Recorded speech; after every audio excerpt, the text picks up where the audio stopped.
It's a pleasure being here, and I thank Professor Piran for the kind invitation. Um,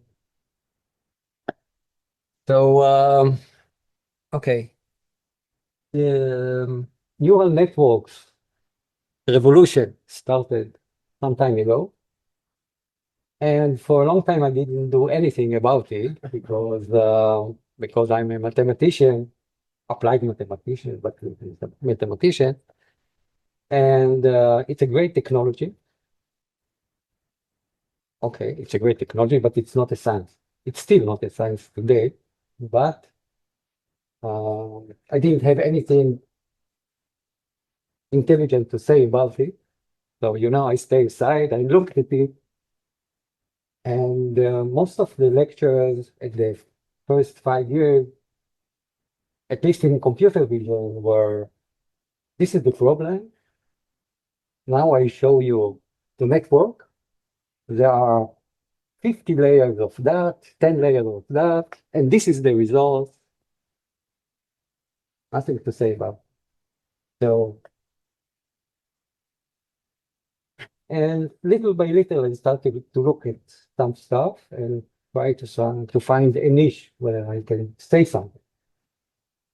So this is the results of this first attempt in deep learning, in machine learning. And what we try to do is to solve PDEs. And to solve PDEs in the context of some application. So I try to show you how it works. This is one facet of this use of machine learning to solve PDEs and do some mathematics. But it still has this flavor of this is the problem. In this case, it's not computer vision or generating images of something. It's something else. It's PDE. This is the network, and this is the solution. Okay, so we are still at the same point where we have been before. So I think that the most important stuff here, I will get to it at the end, and I will not elaborate on the proof, but the most important thing here is that we have a kind of error analysis. So we have a network that does something, okay? But at the end, we can go to the loss function, measure something in the loss function, and say the error in the solution is bounded by something, okay? And this is a science, okay? This is not a technology, this is a science. Because, I mean, if you just want to generate cool images, then if it's cool or not cool, this is up to you. It's not cool, you try again.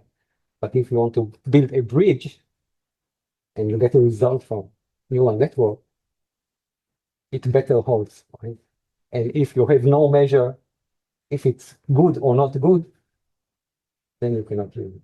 So this is the difference between recreational AI and scientific AI. Okay. So let's see. So this is what we try to solve. We solve PDEs and eigenvalue and eigenfunction problem via deep networks, neural networks, deep learning. And this is the problem, okay? We have L. L is a differential operator. In this talk, it will be a linear differential operator, but we do now nonlinear as well. And we have a boundary condition. In this case, it's the boundary condition. So we know the values of the function on the boundary.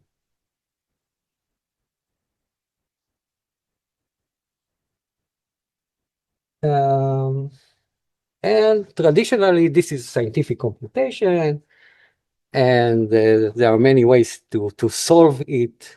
I mean, most of the PDEs that are of interest cannot be solved analytically. So we solve it numerically. with finite difference, finite elements, etc., all the machinery of scientific computation. So this is finite differences. We have agreed on the problem of finite elements. So we have triangulation or a mesh or something on the domain. And the problem is that there are many ways to do this, and the result depends on the discretization. And also in this case, the derivatives are sensitive to noise. So if you have, think about you can approximate a function with epsilon, but it is inside this epsilon, the function is Goldberg-Cat, so the derivative is very far from the derivative of the function. So the approximating the function is not the same as approximate the derivative. So we get sensitivity to noise in the approximation or estimation of the derivative. And also interpolation and extrapolation are not straightforward in this set.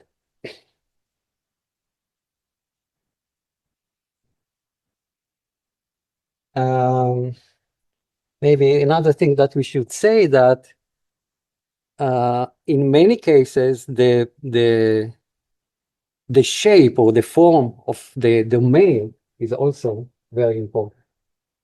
So if you have something of infinite curvature at the boundary, then you have a problem numerically, very hard to estimate near this point. If you have some wedge like that, very difficult to estimate. So this is what we do. We build instead a neural network. I mean, this is physics-informed neural network. This day when we did that, the name did not come yet, but this is the same. So we build a neural network that solves this PDE or this problem. And we have analytic and differentiable solutions with mesh-free and free from domain. So we don't need a mesh. We don't need to discretize anything. And we can apply that to any domain, any shape or form of the domain. Okay? And of course, we can incorporate all kinds of prior knowledge or regularization parameters if we know something about the solution. So this is the usual stuff. If you know that it is piecewise constant, you can put total variation. If you know that it is super, I don't know, smooth, then you can apply that. If you know that it is sparse, then you can apply sparseness regulation. You can put another regularization on the whole stuff. Okay. So we put a neural network as the function, which is the solution of the PDE, and this network is trained to solve the boundary condition with the PDE. This is the idea. And now I'll give you an example. And if you understand that, you understand how everything that I will say after that. It's very, very simple. So we have this problem. We boiled water here. Temperature outside is -10. We wish, but okay. Okay, and then we put it out and we measure how temperature decreases. So it's proportional to the difference between the ambient space and the temperature. And this is the initial temperature, and this is the ambient temperature, and this is this K coefficient. And this is the solution. Okay, so this is the analytical solution. So everything is easy. And now we'll do the same with the neural network. Okay, so here is the equation. So I have an equation equals 0. I have here a simple neural network, 1 layer, 30 neurons. T is the time is input and the temperature is the output. Okay, here is the loss. So I put an L2 norm on the equation and L1 or L2 norm on the initial condition. And this is the code. This is the code. And I train it. How I train it? I put randomly, I take time randomly. And for each point time, the temperature, I mean, this equation should be 0.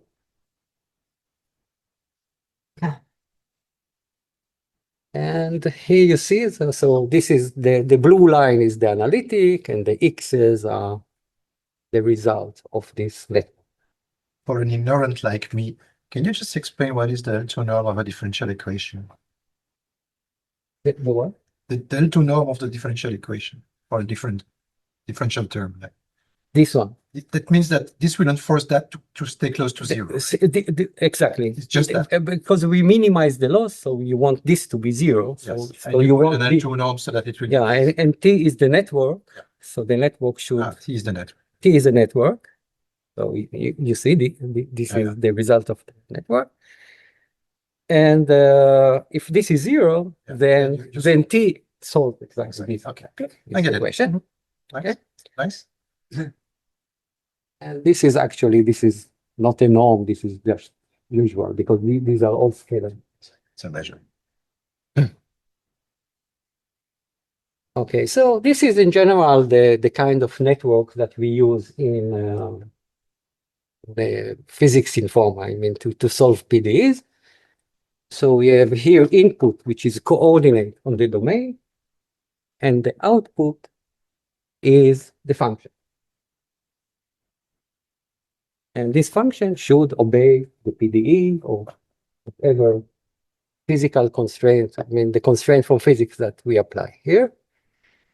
And I think something that a lot of people don't realize, or it's not emphasized enough, is that, this is a graphical way to write explicit function. This is a function. And it is written explicitly here.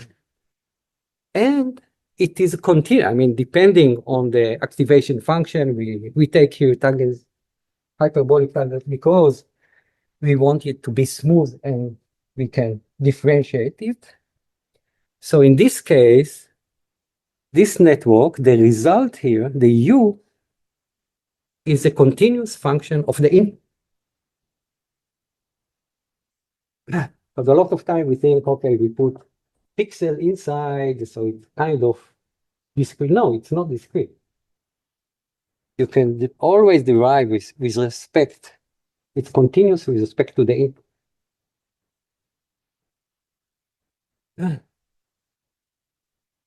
Okay, so this is analytic solution, C infinity. I mean, we can do any differentiation that we like. In fact, we do that analytically, and then, I mean, today in PyTorch or whatever, it does it for you, but this is the way. You can just do it by hand if you want. Okay, so this is the problem. We take here a differential operator. So it's a sum of derivatives of some degree. And these are the coefficients that are a function of x as well.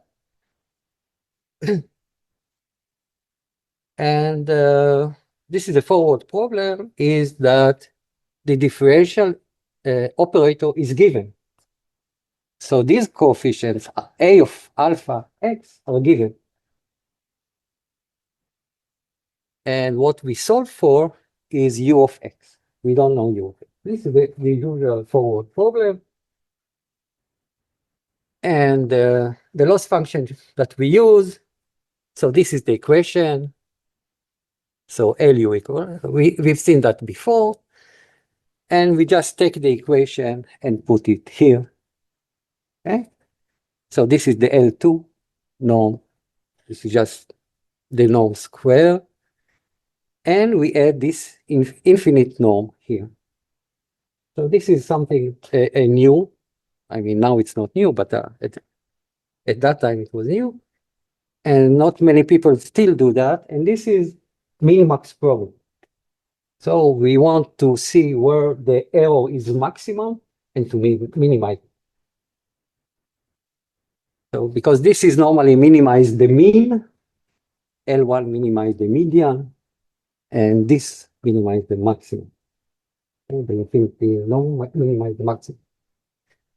And then we have here the boundary condition that we took here as the L1 norm because we allow also for errors. When you measure something on the boundary, you may have error. And this is an optional regularization factor that we have.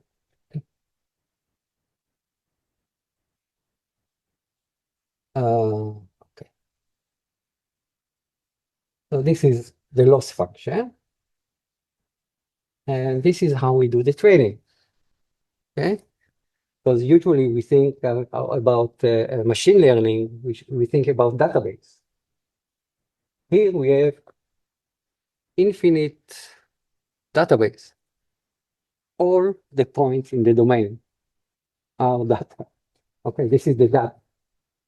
The label, what is the label? The label is this one, LU minus F, equal the label 0. Okay? So actually we have enough data as much as we need to calculate. So we just sample randomly points in the domain. We sample points on the boundary. That's it. And for that, we don't need any discretization. We don't care what is the domain, what is the shape of the domain, okay, etc., etc. We don't think, oh, we do a mesh triangulation, but the angles are acute or wide or what? Should we do something? No, we don't care. Can you just repeat that? How do you get those points if you don't solve the equation? No, this is a point in the domain. Yes, but you need to have the value So you solve of the function at that point. No. It's not the value. It's the coordinates. It's the point. Ah. So you have a. It's unsupervised. You don't have the value. I don't have the value. I just have the point. But I can take any point that I want in the. Think about rectangular. You just randomly select from the point as much as you need. The function is in the loss section. Exactly.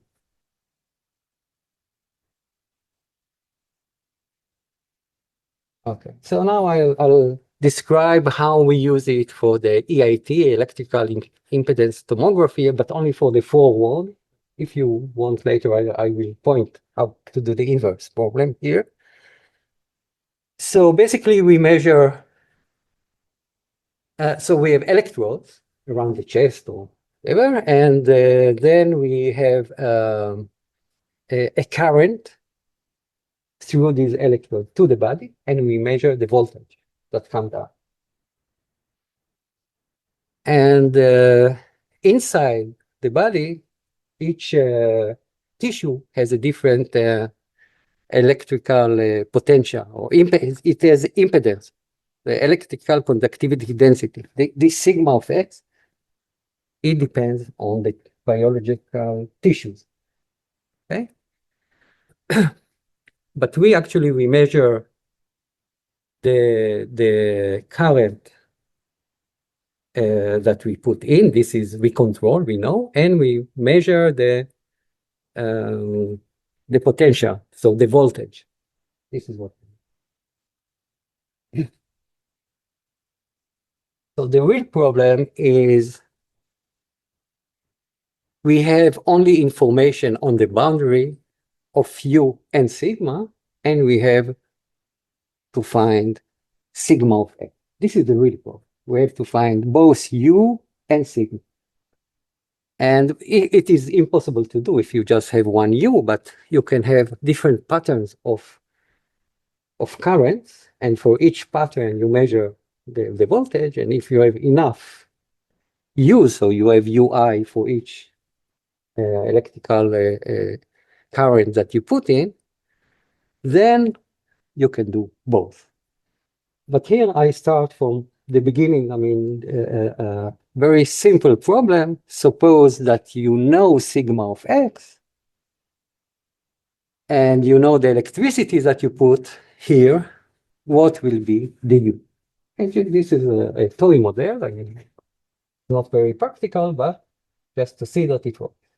Okay? So sigma is given, sigma of x, and then by theory of PDEs, we know that U doubly differentiable exists.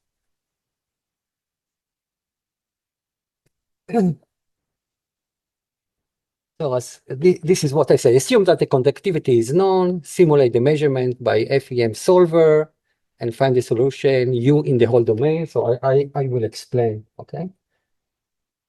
So this is what we have. So we have a current psi here, usually a sine. So here we have 1, 2, 3, 4, 5, 7, so 3 periods of sine on the boundary. The conductivity is known. This is a synthetic sigma of x. We put it on a finite element solver. We get the potential U of x, and that we will use it later as a ground truth. It's not ground truth, but this is the only thing that we can have. And then we extract the boundary. So this is the voltage on the boundary. Okay, because we need, this is something that we measure usually. So we just extract that.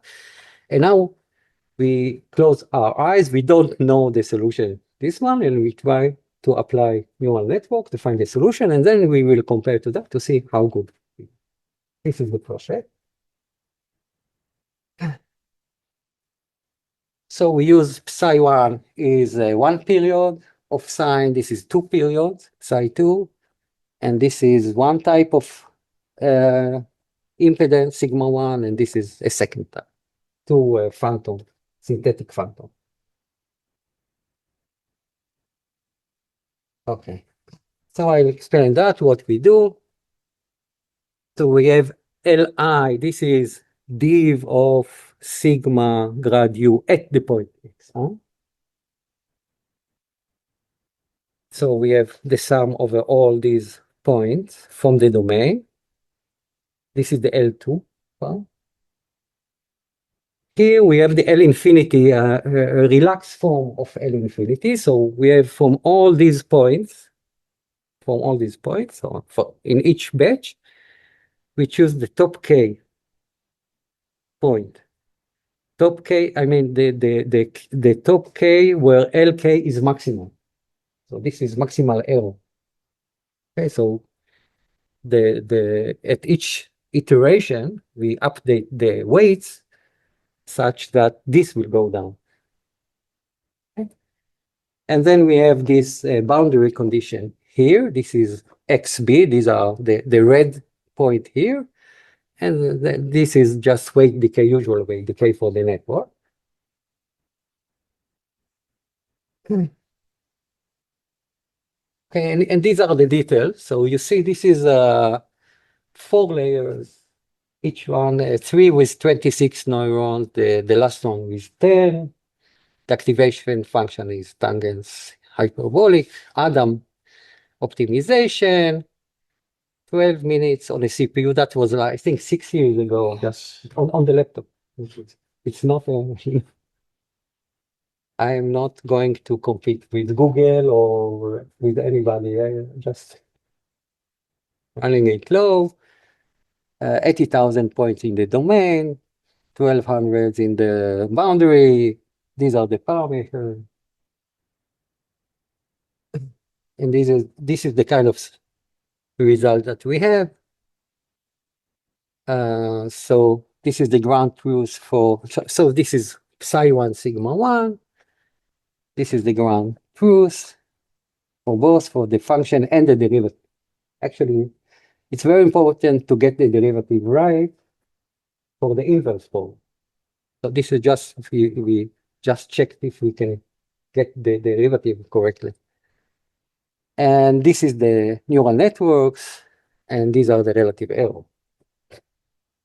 And then we have the same for psi2 and sigma 1, psi1 and sigma 2, and psi2 and sigma.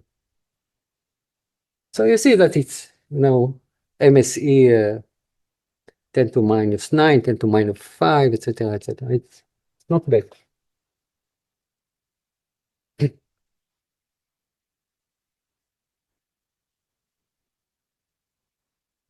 So this is a comparison. This is from the DGM. This is the pioneering work of Sirignano and Siliopoulos. And this is what they used.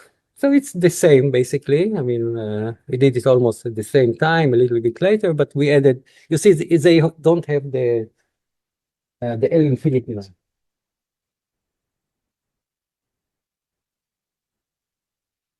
Is the main difference. And also the boundaries, they use L2 instead of L1. Small changes.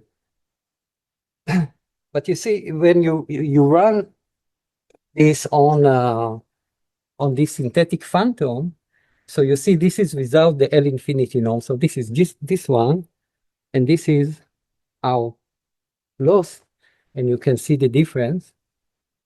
And you see that here you have a big problem. Okay? So basically, this is a kind of a phantom of two lungs and a liver or something like that, and you better not do such a big mistake on the line. Don't rigorize because those maps are supposed to be extremely smooth. You Yes. don't have a rigorization on the result itself. You have regularization on the coefficients, but not on the image. You could have a TV norm, or Yeah, you can have a TV norm. So exactly. that's what they do in tomography normally. Exactly. So because this is forward problem, we didn't put, but in the inverse, then we said, okay, we assume that this is piecewise smooth or piecewise constant, and then we use the total variation. Yes, absolutely. Can I ask, why would it be? So it looks like it's almost the same everywhere except for this corner. Yeah. Why specifically? Okay, I'll try. This is my next two slides, I think. Let me see.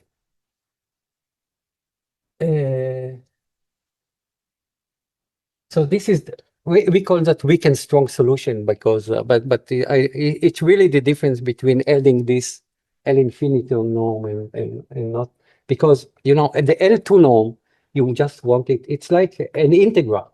Okay, you say you have an integral of a function. If there is a problem in one point, you get one point which is infinite. The integral doesn't change. Okay? So here in the L2 norm, you can have few points which are big mistake, big errors, and you don't care. You don't. I mean, you have 80,000 points. There are 30 points which goes wild. It makes nothing, you know. But here it makes a big difference. So this is, we call that the weak solution versus the strong solution. We want the sum, the mean over, so it's a kind of integral of the function to obey something, or you want every and each point to satisfy. This is the difference between weak and strong. And I think here you can see the difference. So this is histogram of the error. This is very easy to produce because you just get this point from the domain, and you look on the loss function, and you look what is the error. Okay. So in the DGM, when you don't have the L infinity norm, you see that the error continues here. So there are points with large error, while in R it's pushed here. I think the question was also, why is it located there? It's probably due to boundary conditions that are weaker on that side, or? So let's see now. Sorry. So I asked exactly the same. I mean, this is the same question. It's like, okay, I want to see where are the errors, right? We can know. We just go and see every point which is bigger than this. I'll put it on there and see what is this pixel, or what is this point? Where is it? So first of all, you see that without the L infinity, you get 1400 points bigger than this threshold. In our case, only 400 around. And also somehow this is very differently distributed than here. I don't know why it is mostly here, but this is the result. And because this concentration, you got this problem.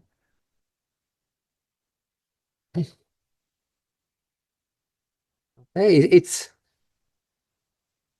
I don't know exactly why, because you see, this thing is that neural network is a parametric function. And if you change the parameter, it applies to the whole image. It's not something which is concentrated in a function. So I don't know exactly why at the end, I mean, the weights of the network made this network to make a lot of error in this area. Be some kind of correlation with particular, I don't know, coordinates, just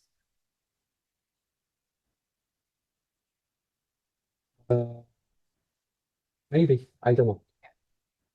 We can think about it. I mean, there are a lot of, maybe we should sample differently. Maybe we should sample according to what comes out. I don't know. There are many options to think about. Yes. The solution they show is what the minimum that you got in after some epochs, or is the mean of the solutions, or what's exactly the function that you choose to be the minimum So this is after the training. after the training, but So yeah, after you get a plateau. and there could be multiple solutions that plateau it, Yes. depending on the initial. Yeah, it's not. Check if maybe there were several solutions where Yes. the error was just luring around, let's say. Yes, you can. I mean, you can get, in principle, you can get. In practice, you don't get much difference, but theoretically, you get the equation. It doesn't equal zero in the test. I mean, in the train you can get zero, but in the test you don't get zero. So you just sample point, and then you get the equation equals something. Some function error function that depend on x. So since you have this error function, then you don't have uniqueness anymore. Okay, so you can have a lot of different functions that are similar or close to one another, maybe, but with the same error margin.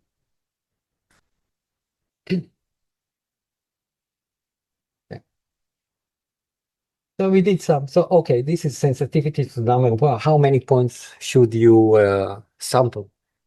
So you see also that starting from, I don't know, 20,000, it's a kind of plateau. It doesn't change much.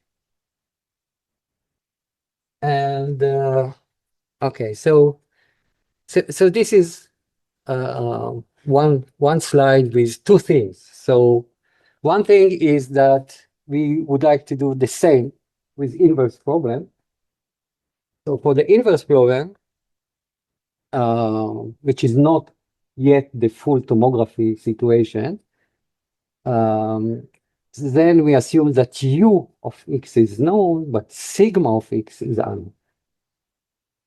So I assume I know the voltage all over the body, but I don't know the tissue. So I want to get an image of the tissue. Okay, so this is one problem. The other problem is, you see this domain, it has these wedges here. It's not a circle, it's not a rectangular. It can be free form. And these are the results of what we did. We did more or less exact. The loss function looks the same. U of X we calculated before, and then we found sigma of X. Here you want to show that if the boundary conditions change to come something strange, still you get the same result. That's what Exactly. you decided on this strange. Yeah, Pacman form, yes, just to show that it still works. Doesn't change anything. Because if you use finite element, you should have a very small element near the wedge. Yeah. Over there. So this is just to show that we can do it easily, no problem. Okay. Okay, so I defer the inverse problem. I will not talk. If you wish, I can show you a little bit after the talk or Real or tomography, the real tomography one would be that you would have the boundary only, and Boundary you're trying only. to find all the rest. Exactly. On boundary on U, boundary on sigma, and that's And it. you want to find all the rest. Yeah. Exactly. And you don't have that. You don't, We have that. you want to show it. It will take too much. That's okay. It will take too much time. I can show you later, or if someone in the question session, I can show a little bit of the kind of. Discuss offline. Okay, so this is in this line of forward problems, we did also eigenvalue problem. Okay, so because eigenvalue problems are everywhere, and so here we have a differential operator which is self-adjoint, and we are looking for pairs. So this is a kind of, instead of finding one function, we want to find a class of functions. Okay, so we want to find many eigenfunctions and many eigenvalues, the corresponding eigenvalue. Okay, and this is the differential equations that we want to solve. And from now on, it continues the same.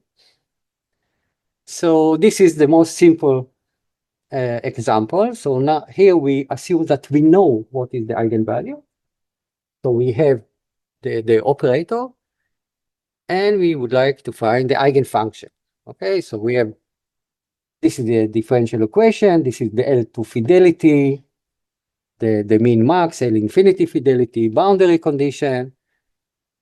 This is normalization because if you don't specify, then U equals 0 is a wonderful solution of this problem. Okay, so you must say, okay, I want something where the norm is not 0. You can put any constant that you want, but as long as it is not 0, and then the wave decay. So let's take an example. Second derivative is plus 4u equals 0, and boundary condition. So the solution is sine of 2x. And so this is very simple. And so you have the x inside, u of x as an output. And after 1,000 iteration, you get approximation of your eigenfunction. Okay, so this is a toy model just to see, to play with it a little bit. Now we want one eigenpair. Okay, so we want to find the eigenfunction and the eigenvalue. So for that, we need to introduce the Rayleigh coefficient. So you see, if u is the eigenfunction, so Lu equal lambda u, lambda goes out, and this cancels, and you get lambda. Lu equal minus lambda u, and this you get the minus on the right side. Okay. So if u is an eigenfunction, R of u is lambda.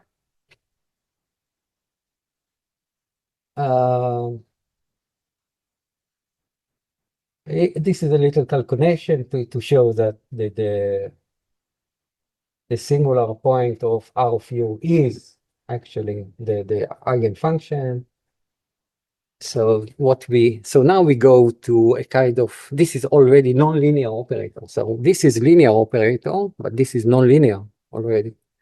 So L plus R acting on U is a nonlinear, is an operator that depends on the solution. This is nonlinear equation, but we don't care.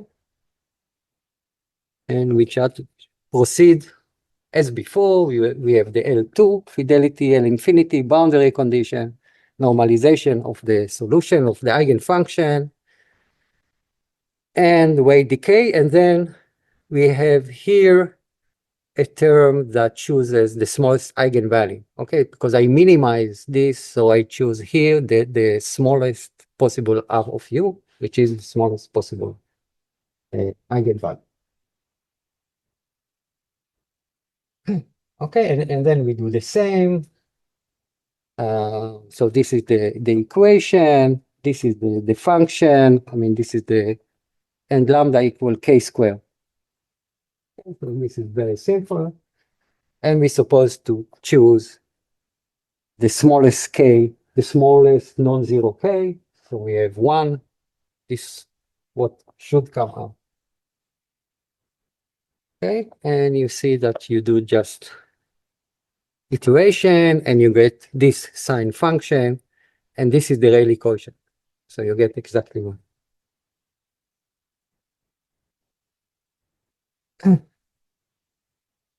Okay, so next we are in now we want to have multiple eigenpairs. So everything goes the same up to here. Here we have m terms, and the coefficient is 1 over I. So we choose the smallest, the first smallest eigenvalues. This is the way decay, and here we have also the orthogonality. Okay, so this is another, because eigenfunctions must be orthogonal to each other, and this gives another constraint on this set of functions.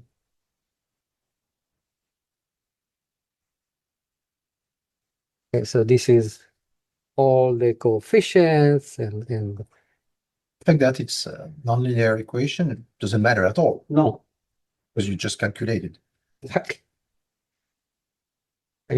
This is exactly the point. I mean, it's transparent. Universal For us, It's the universal approximator of the neural network. It can Yes. approximate any function. yeah, exactly. So here the network, you put a point in and you get m values of the m eigenfunctions. Okay, so you start here, goes to here, and you find, and the eigenvalues here are what? 1, 4, 9, 16. That's k-squared. And the same is for 5, m equals 5. Okay. So this is, and this is the kind of convergence. You see that the loss goes to a plateau, and then the Rayleigh quotient comes to a plateau. We can cut it much before, just to show how it goes. So this is straightforward, and but you know, you get at the end you get a neural network that give you a function. Basically, you put coordinate in, you get the value, the function out. But maybe it's hallucinating, right? How do you know that this is really the solution? How do you know that you can go and build a bridge with this result? You have no idea. I mean, in all the old-fashioned scientific computation method with a grid and with finite element, you have a kind of control on the error. Okay?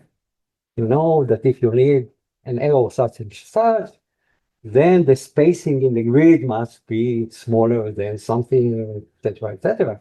Okay, you have some control of what the result comes out. Here, you take a network, you crank the machine, you get some result, but how good it is? We don't know, right?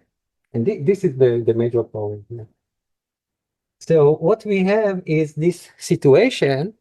So I go you through it so you can go so you can understand the notation, and then I'll show the result of which is an error control on this problem.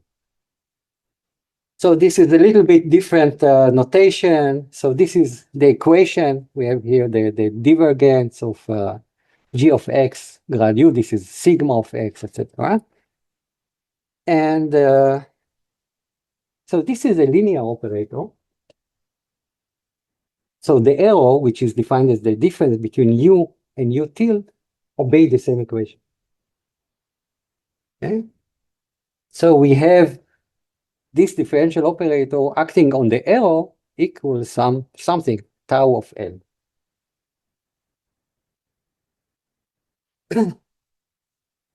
And this one we can measure. This is the main point. Why we can measure? Because L1 on E of U, we can see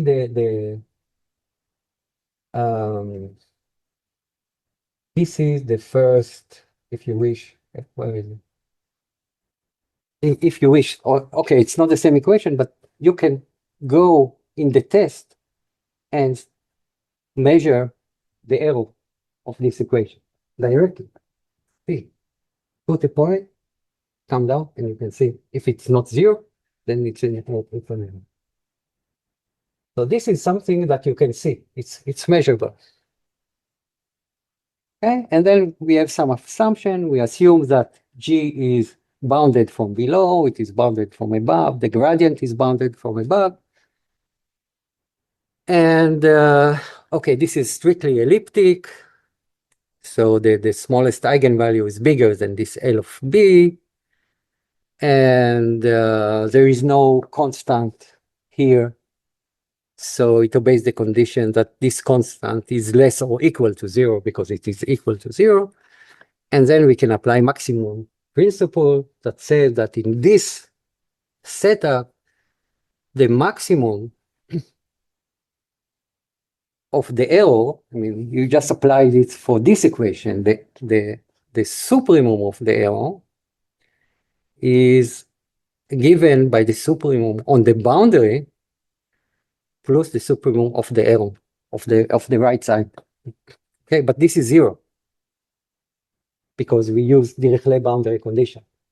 Or it is something that we can measure if you wish, but assuming that this is zero, then this one, the maximal error, is controlled by the maximum of the maximum of the error inside is controlled by the maximum error of the loss function, this term of the loss function.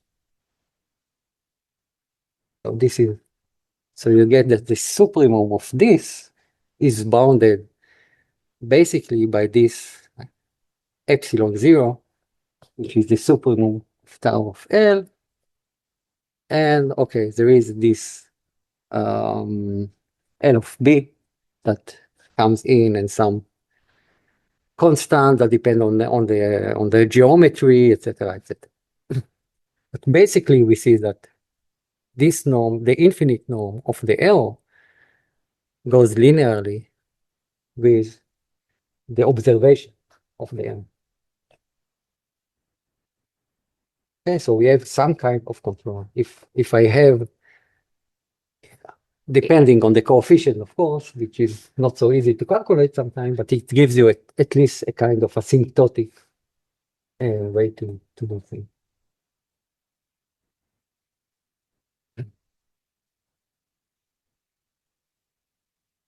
Okay, so let's do a quick summary of what we did up till now.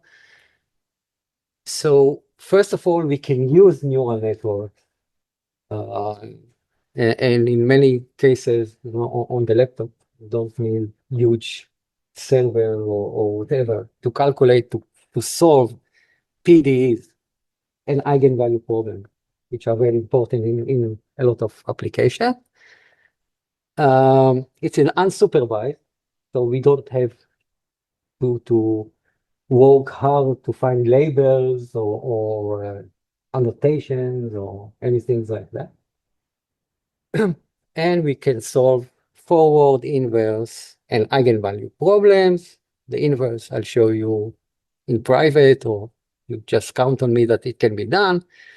The solution is analytic and differentiable.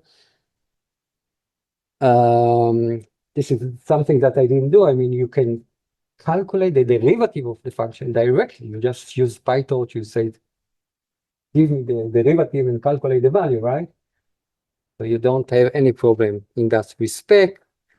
It's mesh-free, it's free-form domain. We don't care about that. You can use linear, non-linear operators.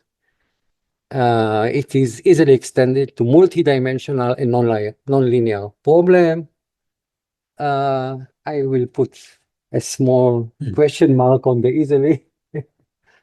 I mean, it's not too difficult for if you go d equals 2 or d equals 3, but if you want d equal 1000, then it start to, you have the curse of dimensionality kicks in, and it's not easy anymore. At least you control for the error, so you know. Yeah, If you're going wrong, you know it. exactly.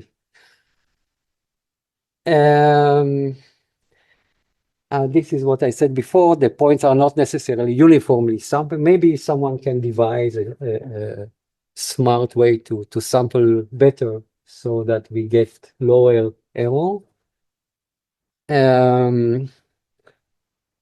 And we get these partial results for error analysis. We get the same results for not only for this divergence form, but also for the eigenvalue problem. And for other things, we have, since there are now works that try to do a work on approximation theory. So if you have a function and you have a network, you say, okay, how good I want to approximate this function up to epsilon. Okay, you give me the epsilon, and now I build a network. How many layers, how many neurons at each layer, etc. So there are some work that claim that they can do that. So now when we have the error and we have this control on the error, we can also control the size and shape of the network. So if someone gives me a PDE in order to do some imaging or some other stuff and said I want an error up to epsilon, then I should be able, in principle, this is the dream, to able to say, okay, I will have 7 layers with 50 neurons at each, and then I will be okay. This is the dream, and then it becomes really a science, just cool technology.